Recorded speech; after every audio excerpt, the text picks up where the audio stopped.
विधानसभेच्या निवडणुकीमध्ये भाजपनं शेतकऱ्यांना संपूर्ण कर्जमाफीचं आश्वासन देऊन त्यांची मतं घेतली, परंतु सत्तेत येताच याचा विसर सत्तेतील नेत्यांना पडला आहे की काय, अशी परिस्थिती सध्या निर्माण झाली आहे.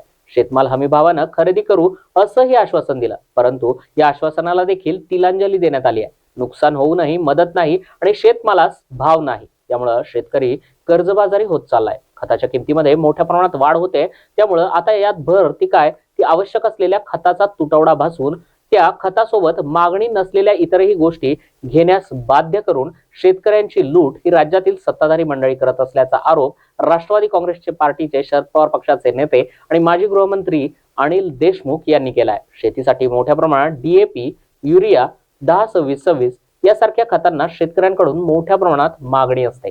किंबहुना पिकांसोबतच फळबागांच्या वाढीसाठी आणि उत्पादनामध्ये वाढ होण्यासाठी या खतांची मोठ्या प्रमाणात आवश्यकता असते. याचा फायदा आता खतांच्या कंपनी घेत आहेत आणि मागणी नसलेल्या खतांसोबत इतर मागणी नसलेले किंवा फवारणीची औषधं ज्याचा काहीच उपयोग नसतो ते घेणे बंधनकारक करण्यात येत आहे की काय, असा सवाल सध्या उपस्थित होतोय. हा प्रकार सध्या राज्यभर सर्रासपणे सुरू आहे, परंतु कृषी विभागाचं याकडे संपूर्ण दुर्लक्ष असल्यानं खत निर्मिती करणाऱ्या कंपनींचं चांगलंच फावतंय. यामुळं आधीच आर्थिक टंचाईमध्ये असलेल्या शेतकऱ्यांना खाईत लोटण्याचं पाप सत्ताधारी भाजपा सरकार करीत असल्याचं यावेळी अनिल देशमुख म्हणाले आहे.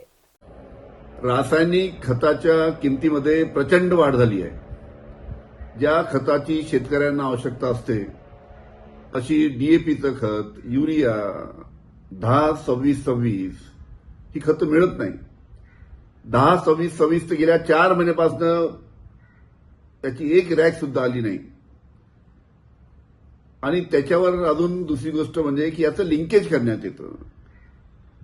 एखादा युरिया घ्यायचा आहे तर त्याच्याबरोबर तुम्ही नॅनो युरिया घ्या, नॅनो डीएपी घ्या, सल्फर घ्या. ज्या खताची शेतकऱ्यांना आवश्यकता नाही असे खतं जबरदस्तीने विकल्या जात आहे, त्याचं लिंकिंग केल्या जात आहे. याच्याकडे सरकारचं लक्ष नाही. त्याच्यामुळे सरकारने अशा पद्धतीनं शेतकऱ्यांची लूट करू नये. खताच्या किमती स्वस्त केल्या पाहिजे, लिंकेज कमी केलं पाहिजे. ज्याची आवश्यकता आहे तेच खतं विकली पाहिजे, पण ज्या खताची आवश्यकता नाही ती खतं जबरदस्तीने दिल्या जातात. याच्यामुळे मोठ्या प्रमाणात शेतकऱ्यांची पिळवणूक होत आहे. या बाबतीत सरकारने लक्ष घातलं पाहिजे.